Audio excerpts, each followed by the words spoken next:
Pour ne rater aucune de nos vidéos, n'oubliez pas de vous abonner et d'activer la cloche. C'est toujours très simple de taper sur les Émirats Arabes Unis, sur tous ces pays-là. Mais le premier producteur de pétrole au monde, c'est les États-Unis. Pourquoi on ne tape pas sur les États-Unis constamment? Les gens qui tapent, là, ils vont se rendre aux États-Unis, ils vont se faire des selfies, ils vont être très contents. C'est le premier producteur de pétrole. On ne veut pas discuter avec ces pays-là avec une certaine hypocrisie, parce que ces pays-là exportent plus de pétrole qu'ils n'en consomment. L'Arabie Saoudite exporte une grosse partie de son pétrole. Mais si vous prenez un pays pétrolier après africain comme le Congo, il exporte la totalité de son pétrole. Et ça va où? Ça va en France, en Italie. Bonjour tout le monde, je suis ravie de vous retrouver pour ce nouvel Instant Porcher. L'Instant Porcher, c'est un petit moment qu'on se prend entre nous avec Thomas pour analyser, décrypter et avoir les clés pour comprendre ce qu'il se passe autour de nous. Et ça y est, on est à la télévision. Alors pour vous qui nous regardez sur Internet, ça ne change rien.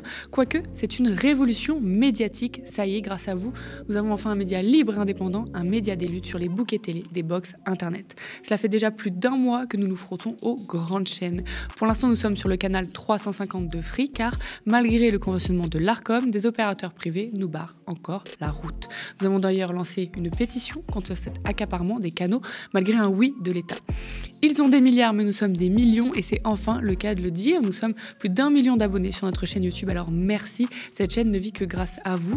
Offrez-vous un véritable média indé à partir de 5 € par mois et rejoignez cette grande aventure et soutenez la première coopérative médiatique de France sur le petit écran. Bonjour Thomas. Salut Lisa. Alors avec toi aujourd'hui au programme, nous sommes en plein dans la COP28 à Dubaï et les énergies fossiles sont au cœur des débats. Nous parlerons aussi d'intelligence artificielle entre fantasmes et illusions. C'est parti.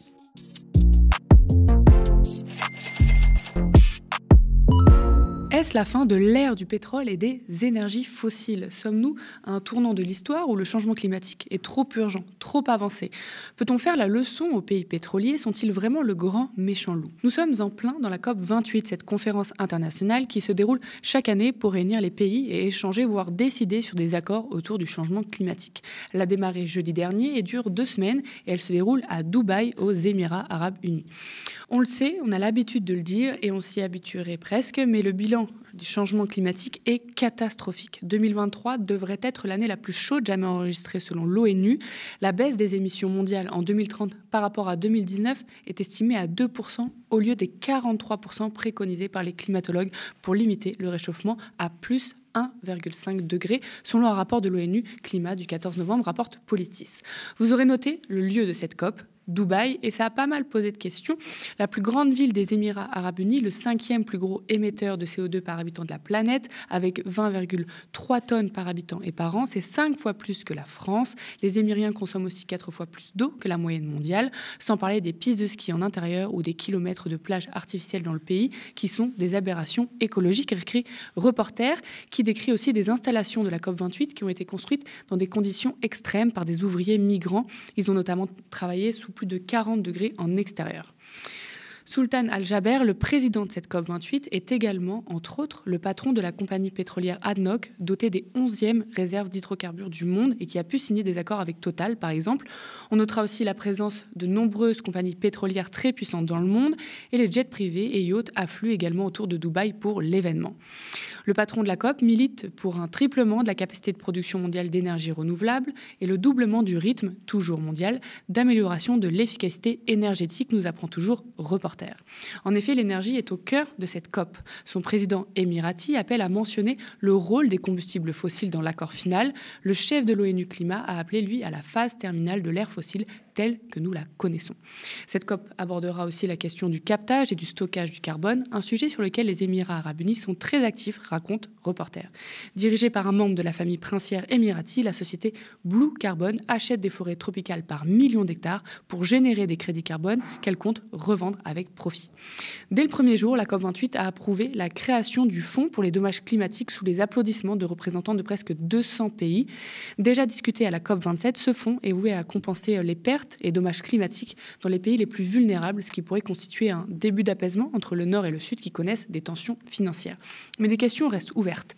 Madeleine Diouf Sarr, présidente du groupe des pays les moins avancés, qui représente 46 nations, a salué une décision d'une signification énorme pour la justice climatique, mais un fonds vide ne peut aider nos concitoyens, a-t-elle souligné, alors que les pertes se chiffrent en centaines de milliards, rapporte Le Monde.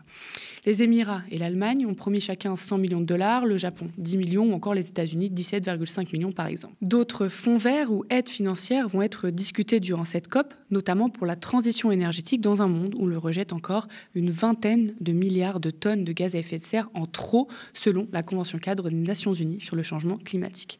Les décisions et les relations avec les États-Unis et la Chine seront également observées. Ces deux pays représentent à eux seuls entre 40 et 45% des émissions anthropiques de gaz à effet de serre. Ils sont également interdépendants et la Chine fait partie des pays en développement qui pourraient recevoir une aide. Malgré tout, Reporter fait état de certaines avancées. 140 pays visent la neutralité carbone pour les décennies qui viennent, une situation inimaginable il y a encore 5 ans, écrivent nos confrères indépendants. Et la Chine en fait partie. Les États-Unis, eux, vont investir plus de 1500 milliards de dollars en 10 ans dans la modernisation des infrastructures ou la décarbonation de l'économie. La COP, c'est un moment où l'on croit faire de mini-pas, où l'on pointe d'énormes non-sens écologiques, où on réunit des géants pétroliers, pays ou multinationales, des grandes puissances, des pays à peine émergents et des peuples autochtones, mais où 200 nations doivent s'entendre entre leurs intérêts, leurs relations d'interdépendance, les énormes inégalités de développement et leur poids très inégalement répartis dans les causes et conséquences du changement climatique. Alors, qu'attendre de cette COP? On va discuter de tout ça. Thomas, je le disais dans cette introduction, on peut parfois ressortir toujours déçu des COP avec des accords non respectés, des non-sens écologiques, des formes de lobbying, de puissance écrasante ou encore des pas de fourmis face à l'urgence climatique. Est-ce que tu peux nous faire un petit historique des COP et des mesures adoptées ? Alors, déjà, ce qu'il faut rappeler, c'est qu'effectivement, les COP ne sont pas suffisantes, mais elles sont nécessaires. Elles sont nécessaires parce que vous avez 200 pays à peu près qui se réunissent. Alors, c'est très difficile à mettre d'accord 200 pays parce que vous avez en bas de l'échelle les pays pauvres très endettés, puis vous avez les pays en développement, puis vous avez les pays émergents, puis vous avez les pays riches, qui sont un petit nombre de pays qui sont responsables d'une grosse partie des émissions de CO2. Et c'est très difficile de mettre tout le monde d'accord. Tout le monde a ses propres intérêts, certains pays vont être engloutis, le Vanuatu, d'autres pays ont des intérêts financiers. C'est très difficile de mettre tout le monde d'accord, mais on voit que quand même, depuis l'accord de Paris, et même précédemment avec l'accord de Kyoto, même si ça avait été un échec, il y a toujours cette diplomatie du climat et c'est bien de discuter. Alors, qu'est-ce qui s'est passé ? Pendant très longtemps, dans l'histoire du monde, vous aviez un petit nombre de pays riches et le reste était des pays pauvres. Ces pays riches ont bâti leur industrie, leur économie sur des énergies fossiles, majoritairement du pétrole, qu'ils n'avaient pas souvent et qu'ils allaient chercher ailleurs. Nous avons été principalement les chercher en Afrique, en France. Les États-Unis se sont beaucoup arrangés avec l'Arabie Saoudite. Il y a le pacte de Quincy où les États-Unis assurent une protection à l'Arabie Saoudite en échange du pétrole. Donc les pays riches ont toujours fait en sorte d'aller prendre du pétrole là où il y en avait, parce qu'ils n'en avaient pas suffisamment pour eux ou parce qu'ils n'en avaient pas du tout, pour se développer. Et puis est arrivé les années 90 avec ces premières conférences sur le climat. Et là, les pays riches ont dit aux pays pauvres, il y a un problème, nos scientifiques nous alertent. Et là, les pays pauvres l'ont très mal pris au début. En premier lieu, la Chine a dit « Mais qu'est-ce qui se passe ? À partir du moment où je décolle, vous m'inventez un problème supplémentaire qui est le problème climatique. » C'était ça au début, les réactions. Parce qu'il faut bien comprendre qu'au XXe siècle, les pays riches étaient responsables de 2/3 des émissions de CO2, alors que c'est une petite partie de la population mondiale. Et au moment où les autres commençaient à arriver vers le développement, on leur dit « Attention, il y a la question climatique. » Puis, petit à petit, les pays émergents ont commencé à s'y mettre, et même les pays pauvres aujourd'hui. Alors, le premier accord, c'était l'accord de Kyoto, le protocole de Kyoto, où il y avait 2 catégories de pays. Les pays riches, États-Unis, Europe, Australie, Japon, qui devaient faire des efforts, et les pays pauvres qui ne devaient pas faire des efforts, parce qu'historiquement, ils étaient en phase de développement. Ça n'a pas fonctionné parce que les États-Unis ont refusé ce protocole. Comme les États-Unis ont refusé, le Canada l'a refusé, le Japon a fini par le refuser, juste l'Europe l'a appliqué. Mais c'est les États-Unis, première puissance mondiale, premier PIB par habitant, toutes les compétences techniques et toutes les richesses pour pouvoir engager cette transition qui a refusé de le faire. Et donc la méthode n'a pas été bonne. On a perdu une décennie. Et puis arrivé à la COP 21 à Paris, là on a décidé en fait d'avoir un traitement plus horizontal des choses, en incluant tous les pays, pauvres comme très riches, et en demandant à chaque pays de faire des contributions, qu'il réévalue tous les 5 ans, avec comme objectif de rester en dessous des 2 degrés, voire 1,5, ce qui est noté dans la COP 21 à Paris. Donc là, on est aux premières contributions qui ont été mises, qui ont été appliquées inégalement. On est loin du compte. Et là, normalement, on doit faire une deuxième vague de contributions avec des efforts supplémentaires, sachant que les premiers n'ont pas été suffisants. Bien qu'il y ait quand même un certain nombre de pays aujourd'hui qui ont intégré dans leur plan la question climatique. C'est le cas de la Chine, tu l'as dit, avec le développement des panneaux solaires, la voiture électrique. C'est le cas des États-Unis, avec des États pétroliers qui développent aussi beaucoup les énergies renouvelables. Tout le monde y va, mais les gens n'y vont pas assez vite. Pas assez vite, voilà. Et le temps qui nous reste est un temps qui est très très court. On a tendance aussi à mettre le curseur sur les pays qui émettent du CO2 maintenant et pas ceux qui ont fait qu'on en est dans le dépassement des limites planétaires aujourd'hui. Exactement. C'est-à-dire que alors, il y a ce faux débat en disant que la France n'émet que 1% des émissions de CO2. Alors, quand on prend toute l'histoire, c'est beaucoup plus. Et puis, on focalise beaucoup sur la Chine, les pays pétroliers, en disant qu'ils polluent énormément. Mais bon, c'est une réalité aujourd'hui, mais ils polluent aussi dans un cadre mondialisé, ce qui n'était pas le cas avant. Souvenons-nous que quand même, avant, c'était beaucoup plus clair, puisque finalement, l'économie était très peu mondialisée. Aujourd'hui, comme elle est globalisée et elle est oligopolisée, c'est-à-dire que c'est très peu de groupes qui détiennent une grosse partie du commerce mondial, et ces groupes-là sont principalement des groupes occidentaux, et ben c'est beaucoup plus difficile d'avoir une traçabilité. Ce qui est produit en Chine est produit par des groupes souvent occidentaux, et ce qu'ils produisent et qui compte comme émissions de CO2 émises, est consommé en France. Et justement, tu parlais des pays pétroliers. La COP ne se fait pas n'importe où, mais dans une puissance pétrolière jeune et très développée dans son capitalisme et dans sa pollution. C'est Dubaï, aux Émirats arabes unis, avec un président aussi qui a des intérêts dans les hydrocarbures. Ma question est la suivante. Est-ce qu'il faut inclure ou exclure les pays pétroliers des négociations ? Alors, il faut bien comprendre que les réserves de pétrole ont été fournies par la chance ou par le Saint-Esprit, de manière extrêmement aléatoire. C'est-à-dire qu'il y a des zones où il y a du pétrole qui ne demande qu'à jaillir. Il y en a beaucoup vers l'Arabie Saoudite. Au Moyen-Orient, il y a énormément de pétrole qui ne demande qu'à jaillir. Il y en avait par exemple au Texas aussi. Dans Tintin, on voyait ce pétrole qui demandait qu'à jaillir. Et puis il y a des pétroles plus difficiles d'accès, comme ceux en mer très profonde, et encore plus difficiles d'accès, comme les pétroles de schiste aux États-Unis et les sables bitumineux au Canada. Il se trouve que les réserves de pétrole conventionnelles sont majoritairement en Arabie Saoudite, au Qatar, aux Émirats arabes unis, en Iran. C'est la nature qui a voulu ça. C'est la nature. Donc, si on avait été à la place des Émiratis, il y a un siècle, on se serait développé de la même façon qu'eux, en utilisant l'énergie que nous avons à disposition. Nous avons développé le nucléaire, nous, parce que, après les chocs pétroliers, parce que nous n'avions pas d'énergie à développer, et nous voulions une souveraineté énergétique. Eux, ils ont du gaz et du pétrole à foison qui ne demandent qu'à jaillir. Donc c'est normal qu'ils aient fait leur développement là-dessus. N'importe quel autre pays aurait fait la même chose. Aujourd'hui, on ne veut pas discuter avec ces pays-là. On ne veut pas discuter avec ces pays-là avec une certaine hypocrisie, parce que ces pays-là exportent plus de pétrole qu'ils n'en consomment. L'Arabie Saoudite exporte une grosse partie de son pétrole. Mais si vous prenez un pays pétrolier après africain comme le Congo, il exporte la totalité de son pétrole. Et ça va où ? Ça va en France, en Italie. Donc oui, il faut à un moment, c'est des pays producteurs. Qui est-ce qui consomme ? Ils font partie de la planète, on ne peut pas les exclure, il faut discuter avec eux, il faut les confronter face à la réalité climatique et leur demander des comptes. Et vous savez, la diplomatie et la géopolitique fait que ces pays-là aiment bien avoir une bonne image aussi à l'extérieur. Et c'est pour ça que vous avez un certain nombre de ces pays qui ont fait des plans. Le plan, par exemple, Qatar 2030, avec une sortie progressive de la dépendance aux énergies fossiles, parce qu'ils sont conscients, même s'ils restent encore très liés à l'énergie fossile, ils sont conscients qu'à un moment, il va falloir aussi rentrer dans le mouvement planétaire. Et puis, il faut aussi dire autre chose, c'est-à-dire qu'on a quand même tous des biais. C'est-à-dire que là, tout le monde critique. Alors, c'est très simple de taper toujours sur les mêmes pays. Je ne défends pas Dubaï et les Émirats arabes unis, mais c'est toujours très simple de taper sur les Émirats arabes unis, sur tous ces pays-là. Mais le premier producteur de pétrole au monde, c'est les États-Unis. Alors là, pourquoi on ne tape pas sur les États-Unis constamment ? Les gens qui tapent, là, ils vont se rendre aux États-Unis, ils vont se faire des selfies, ils vont être très contents. C'est le premier producteur de pétrole au monde aujourd'hui.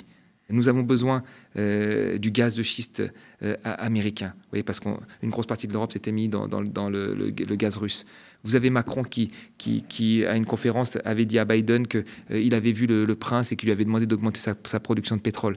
Donc il ne faut pas être hypocrite dans tout ça. C'est-à-dire que oui, il y a des pays pétroliers, ils ont cette ressource-là, ils l'utilisent très bien, il faut les challenger pour les convaincre d'engager la transition. Et oui, c'est un patron d'une entreprise publique pétrolière, mais moi j'aimerais bien que les pays africains aient des compagnies publiques pétrolières et qu'ils ne soient pas sous la coupe de Total de compagnies privées occidentales. Ben oui, il faut une compagnie publique quand on est un pays pauvre, c'est très bien. Eux, ils ont été plus malins, ils ont développé des compagnies publiques qui sont maintenant sont très puissantes et qui dealent beaucoup mieux leur baril de pétrole que ne le fait les États africains avec les compagnies privées. Donc il faut regarder le monde tel qu'il est, il faut avoir un petit peu d'histoire, de recul, et puis une fois qu'on connaît ça n'empêche pas d'être ferme et de faire en sorte que, par exemple, le terme énergie fossile se trouve aujourd'hui dans les prochaines contributions, qu'il y ait des vrais plans de sortie et qu'on mette face à leurs contradictions les pays producteurs et les compagnies aussi productrices dans nos pays. Du coup, qu'est-ce que toi t'attends de cette COP-là, cette COP 28 ? Je pense que là, comme ça se passe dans un pays pétrolier, on ne peut pas passer à côté de la question pétrolière. Quand il y a eu l'accord de la COP 21, il y avait un moment au détour d'une phrase le mot énergie fossile. Ça a mis tellement de tension qu'on l'a retiré. Donc au final, vous savez, l'accord de la COP 21, je le répète tout le temps, c'est un petit texte d'une 40aine de pages, où il n'y a pas le transport maritime, il n'y a pas le transport aérien, il n'y a pas l'énergie fossile. Donc quand on vous dit, oui, on a fait un traité de libre-échange avec la Nouvelle-Zélande qui est en accord avec le texte de la COP 21, bah oui, il est en accord, mais si vous ne prenez pas en compte tout ce qui se passe dans le transport aérien, dans le transport maritime, dans les énergies fossiles, n'est pas dans le texte. Donc oui, il est en accord, mais si ce n'est pas dans le texte, bon, ça ne veut rien dire. Donc là, je pense qu'on va être obligé de parler de la question des énergies fossiles. C'est-à-dire, si cette COP se passe sans qu'on en parle, ce sera beaucoup trop gros. Ce sera hypocrite. Il va falloir aborder ce thème-là. Et d'ailleurs, dès le début, il y a des tensions autour de ça. Donc j'espère que... À la dernière COP, il y avait l'Inde qui avait demandé qu'on parle du charbon. Parce que vous savez, en fait, le charbon, c'est l'énergie du pauvre. C'est l'énergie de l'Inde, de la Chine. À la base, c'est l'énergie du pauvre. Le gaz, le pétrole, c'est l'énergie des pays riches. Et l'Inde avait demandé qu'on parle du charbon. Puis elle a dit, parlons aussi du pétrole et du gaz, parce que ça vous concerne. Et les gens n'avaient pas voulu. Ils avaient dit, on se contente du charbon, puis finalement, on se contente de rien. On va là devoir en discuter de tout ça. On va devoir en discuter. Donc, bon, nous verrons. J'espère, moi, en tous les cas, qu'on ne passera pas à côté de ce sujet, mais ça paraît difficile, vu là où se passe la COP. Comme on le disait, ça avance à pas de fourmi face à l'urgence et certains des accords, des fois, ne sont pas tenus. Thomas, est-ce que tu peux nous expliquer pourquoi ça bloque ? C'est exactement ce qui se passe aussi en France. Il y a des efforts qui sont demandés à tous, mais personne ne veut prendre sa part d'effort, sa juste part d'effort. Quand vous avez un petit nombre de pays qui ont fait, comme je vous l'ai dit, au XXe siècle, 75 à 80% des émissions de CO2, quand vous avez des pays très pauvres qui n'ont pas encore pris part au développement et qui, eux, consomment des énergies, qu'on leur dit « attention, il ne faut pas le climat ». On voit qu'il y a une inégalité. En fait, quand on regarde les courbes, il faudrait catégoriser tout. Quand on regarde les courbes, dans le décollage d'un pays, il y a une plus forte consommation d'énergie. Et c'est une bonne chose. Quelqu'un qui vous dit « non, c'est très grave qu'il aille vivre dans ces pays-là ». Quand vous allez construire des réseaux d'eau, d'électrification d'un pays, vous allez consommer de l'énergie. Et puis, au bout d'un moment, ça devient plus hétérogène. Ça fait une courbe en forme de champagne, en fait. Beaucoup plus hétérogène. Et quand c'est hétérogène, c'est que là, il y a quelque chose qui cloche. C'est-à-dire que vous avez le même niveau de développement, le même indice de développement humain, c'est-à-dire la même qualité de vie, mais des différentiels énormes en termes d'empreinte carbone. Là, il y a des efforts à faire pour ces pays-là. Ça veut dire qu'il y a un pays qui a une empreinte carbone 2 fois plus élevée qu'un autre, avec le même niveau de développement et de bien-être d'un être humain. Là, ce pays doit faire des efforts. Il faut le mettre face à ces contradictions. Qu'un Américain consomme 2 fois plus qu'un Français ou qu'un Anglais, il y a des raisons. Il faut le mettre face à ces contradictions. Mais au départ, jusqu'au point d'émergence, il y aura une consommation d'énergie. Si on ne le dit pas très clairement, là, on dit à tout le monde, faites des efforts. Oui, mais après, les gens, il y en a qui sont très fâchés. Et quand vous dites en France aux gens, faites des efforts, il y a des gens qui disent, oui, mais pourquoi moi en premier? Pourquoi pas toi qui as une empreinte carbone plus élevée? Donc, vous savez, en fait, les pays riches, aujourd'hui, se comportent comme beaucoup de personnes qui ont découvert que la lutte contre le climatique était importante après une vie bourgeoise. C'est-à-dire qu'ils font la morale aux autres, alors qu'ils sont développés, alors qu'ils sont riches. Et ça ne passe pas. Ça ne passe pas en France, ça ne passe pas dans les pays pauvres. Les pays émergents, l'Inde, etc., ils disent, écoutez, vous ne pouvez pas nous faire la morale, vous êtes développés sans aucune contrainte environnementale et vous êtes encore responsable de la majorité de l'impact écologique. Et donc, ça ne passe pas. Donc, il va falloir vraiment avoir une approche différenciée des choses, beaucoup plus différenciée que le protocole de Kyoto. Il y avait 2 catégories. Là, il faudra en faire plusieurs, quitte à faire pays riches, pays émergents, pays en développement et pays très pauvres, et permettre à certains d'avoir plus de marge de manœuvre que d'autres. Et d'autres qui doivent clairement se lancer dans la transition énergétique. Ce sont les 1 an de ChatGPT, vous savez, cette intelligence artificielle avec laquelle vous pouvez converser par écrit et qui s'adapte suivant vos réponses. Cette IA générative, fondée par OpenAI, a fasciné lors de sa sortie, tant ses réponses pouvaient être précises ou sembler humaines. On peut lui demander de nous écrire une interview, un devoir, une biographie, une émission, une thèse. Accenture vantait il y a quelques années les bénéfices que pourrait apporter l'intelligence artificielle. Elle pourrait multiplier par 2 la croissance économique de la France et augmenter de 20% la productivité du pays d'ici 2035. Je les cite, « L'augmentation significative de la productivité du travail dans les économies développées sera générée par des technologies d'IA innovantes qui permettront aux travailleurs de gérer plus efficacement leur temps et de se consacrer à ce que l'espèce humaine a toujours fait de mieux, créer, imaginer, innover. » Thomas, est-ce que tu crois, toi, en l'impact économique de l'intelligence artificielle et de ce genre d'outils ? Il y a une fascination toujours autour des innovations technologiques et l'intelligence artificielle en fait partie. De tout temps, ça a été le cas. Il y a une fascination qui amène à une surévaluation toujours des bienfaits de ces innovations. Moi, je regarde toutes les innovations que j'ai vécues à mon échelle, à l'échelle de ma vie. Il y a eu l'arrivée des ordinateurs dans les années 80. Il fallait que tout le monde ait un ordinateur. Ça allait augmenter la productivité, ça allait augmenter la croissance. Et il y a un économiste, Robert Solow, qui après coup a fait des grosses études sur l'impact de l'ordinateur sur la productivité. Il a dit une phrase célèbre aujourd'hui qui est souvent répétée: l'ordinateur est partout dans notre vie, sauf dans les chiffres de la productivité. Donc il n'y avait pas d'impact réel sur la productivité. Puis après, il y a eu Internet. Internet est arrivé, fin des années 90, début des années 2000. Je disais pareil des travaux sur l'impact d'Internet. On nous promettait monts et merveilles. Alors, grosso modo, il y allait avoir productivité, croissance, baisse de la pauvreté dans le monde. Ce qui fait qu'il y a eu une financiarisation d'Internet énorme. Et là, il y a eu des études qui ont été faites après 20 ans. Il y a une grosse étude qui a été faite par un institut de l'université de Sussex qui montre en fait que l'impact d'Internet sur la croissance et la productivité n'est pas systématique. Il y a une corrélation, mais on ne sait pas s'il y a une causalité dans tous les cas. Il y a une autre étude qui est sortie sur les pays pauvres. Parce que vous savez, dans les pays pauvres, quand vous faisiez par exemple des rapports sur le développement, il fallait toujours qu'il y ait une part sur Internet. Il y a beaucoup de personnes d'écoles, de grandes écoles françaises qui créaient des associations pour apprendre aux femmes, par exemple, à utiliser Internet ou pour donner des ordinateurs dans les pays pauvres, avec cette idée que voilà, un ordinateur, c'était très important, plus important que le reste. Et donc, dans tous les rapports, tu avais ce truc sur il faut absolument qu'il y ait développement des nouvelles technologies et Internet et l'ordinateur. Moi, je me souviens quand j'étais au Congo, dans le document de réduction stratégique de la pauvreté fait par l'État, validé par le FMI, pour que le FMI valide, c'était toujours bien de marquer un petit truc sur Internet. Et d'ailleurs, il y avait l'équipement des salles de cours de Brazzaville, de téléprojecteurs, etc., etc. Au final, quand vous alliez visiter une école à Brazzaville à l'époque, il y a 20 ans de ça, les gens, ils manquaient de stylos, ils manquaient de cahiers, parfois de petits déjeuners. Et Internet focalisait plus l'esprit des gens que cette question-là.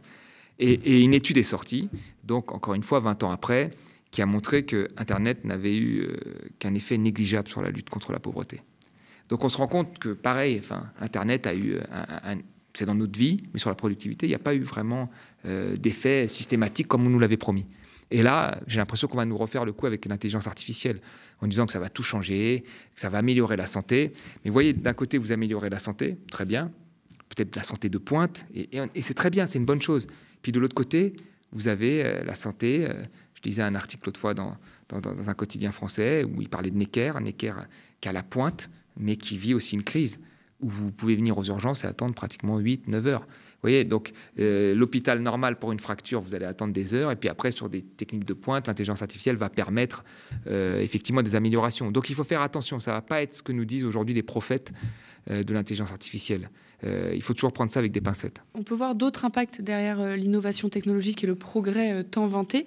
Des travailleurs kényans pour OpenAI ont témoigné des conditions de travail désastreuses dans le Time. Salariés à travers la société Sama, ils racontent avoir été payés entre 1,32 et 2 $ de l'heure contre les 12,50 $ indiqués dans le contrat entre les deux sociétés. Sans parler de leur santé mentale, à devoir trier des milliers de contenus jugés choquants, allant de textes racontant des violences sexuelles aux discours de haine, ou encore le fait que leur contrat se soit arrêté 8 mois d'un coup plutôt que prévu. Thomas, est-ce que c'est pas un pan caché du progrès numérique, ça, et qu'en fait, ça cache d'autres pans qui ne sont pas des progrès du tout? Ça, on ne l'avait pas vu avec Internet. Parce qu'on nous a vendu, encore une fois, quelque chose de progrès avec ces jeunes start-upers des États-Unis qui réussissaient, qui gagnaient des millions. Mais déjà, derrière, il y avait des petites mains. Et on le voit bien aujourd'hui, même sur les plateformes. Quand on nous a vanté l'ubérisation de la société, on n'a pas pensé aux petites mains, aux chauffeurs, aux Deliveroo, etc. Et là, c'est pareil. L'intelligence artificielle doit être challengée. Elle doit être challengée pour qu'elle s'améliore. Mais c'est les petites mains qui font ça. Et c'est comme tu l'as dit, c'est des Africains, des Kenyans, des gens de Madagascar, des Indiens qui le font entre 1 et 4 $ de l'heure, payer 1 à 4 $ de l'heure pour challenger cette intelligence artificielle. Donc on est dans un capitalisme qui se veut moderne, mais qui est toujours sur les mêmes bases, qui est sur l'exploitation d'une partie des salariés, des habitants les plus faibles, et puis sur un impact écologique aussi caché qui est énorme, qui est énorme. Pendant très longtemps, on nous a vanté, avec des prophètes, encore une fois, comme Jérémy Rifkin, etc., que Internet, le digital était nécessaire à la transition écologique. en oubliant qu'il avait aussi un impact. Il avait un impact carbone énorme. Et tous les produits qui sont autour d'Internet, les téléphones portables, les ordinateurs, les centres de données, etc., ont un impact carbone. Et là, ce sera pareil. Et encore pire même. Des travaux de chercheurs de l'université de Copenhague ont montré qu'une séance d'entraînement de ChatGPT, c'était l'équivalent de la consommation de plus d'une centaine de foyers danois pendant 1 an. Donc il va y avoir un coût écologique qui est énorme et dont personne ne parle encore aujourd'hui. Si l'intelligence artificielle se généralise, ce qui va être le cas, on voit que ChatGPT, il y a 1 milliard d'utilisateurs par mois. C'est énorme, ça va être le cas. Il y aura un impact écologique. Et il faut en parler dès le début. Il faut le mesurer dès le début.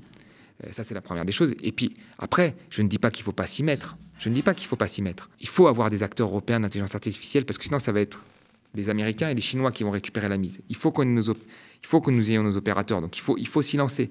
Mais il ne faut pas s'y lancer de manière béat en pensant que ça va complètement changer le monde et qu'il n'y aura pas d'impact carbone. Il y aura un impact carbone, il y aura un impact social et ça ne changera pas beaucoup le monde. À partir de ça, on peut aller sereinement vers ce type de technologie. Je disais dans l'introduction que ChatGPT pouvait écrire des interviews, des thèses, etc. Donc, quel impact ça peut avoir sur ce genre de thématique? Alors, moi, ce que je dis tout le temps à mes étudiants, c'est comme on utilise énormément Google. Nous utilisons tous Google. Par exemple, moi, dans mon travail de recherche, j'utilise Google énormément. Et j'ai énormément d'informations. Moi, je dis à mes étudiants toujours, c'est pas parce que vous découvrez un chiffre que vous avez compris quelque chose. Quand vous allez voir le médecin, vous avez mal à la tête. La première chose que vous faites, c'est que vous tapez sur Google. Vous allez voir le médecin, vous allez lui dire « Oui, j'ai vu ça sur Google. » Qu'est-ce qu'il vous dit le médecin tout de suite? Qui lui a fait 8 ans d'études et qui sait. Il vous dit « Ne regardez pas Internet. » Il vous dit ça tout de suite. Ne regardez pas et lui, il t'observe cliniquement, etc. Donc l'information, c'est pas parce qu'elle est à disposition que vous avez compris quelque chose. Une séance chez le médecin le prouve. Et l'intelligence artificielle, ça va être ça. Ça va être, vous dites un article, il vous donne l'article. C'est très bien, mais c'est pas pour ça que vous avez compris quoi que ce soit. Et pour les étudiants, ce sera pareil. Il vous fera le devoir, c'est pas pour ça que vous avez compris quoi que ce soit. Donc il faut... Le cerveau, ça doit se travailler. Les raisonnements, ça doit se travailler. Ça doit être répétitif. C'est pas parce que vous voyez un coup droit sur YouTube d'un joueur de tennis que vous savez faire un coup droit. D'accord? Et donc, il va falloir faire en sorte que étudiants et d'autres métiers continuent à pouvoir travailler le cerveau, parce que les conséquences, sinon, vont être désastreuses. On risque d'avoir une génération qui va s'abrutir beaucoup plus vite. Merci à vous, chez vous, d'avoir suivi cet épisode de l'Instant Porcher. Ça y est, on est à la télévision. Alors pour vous qui nous regardez sur Internet, ça ne change rien. Quoique, c'est une révolution médiatique. Ça y est, grâce à vous, nous avons enfin un média libre et indépendant, un média d'élu sur les bouquets télé des box Internet. Cela fait déjà plus d'1 mois que nous nous frottons aux grandes chaînes. Pour l'instant, nous sommes sur le canal 350 de Free, car malgré le conventionnement de l'Arcom, des opérateurs privés nous barrent encore la route. Nous avons d'ailleurs lancé une pétition contre cet accaparement des canaux malgré un oui de l'État. Ils ont des milliards, mais nous sommes des millions, et c'est enfin le cas de le dire. Nous sommes plus d'1 million d'abonnés sur notre chaîne YouTube. Merci beaucoup. Cette chaîne ne vit que grâce à vous, alors offrez-vous un véritable média indé à partir de 5 € par mois et rejoignez cette grande aventure et soutenez la première coopérative médiatique de France sur le petit écran. Nous sommes ravis de décrypter l'actualité avec Thomas et vous chaque semaine. Merci de toujours nous suivre pour tous vos commentaires qu'on lit et pouce en l'air sous la vidéo. Spectateurs, abonnés, donatrices et sociaux, je vous dis à la semaine prochaine.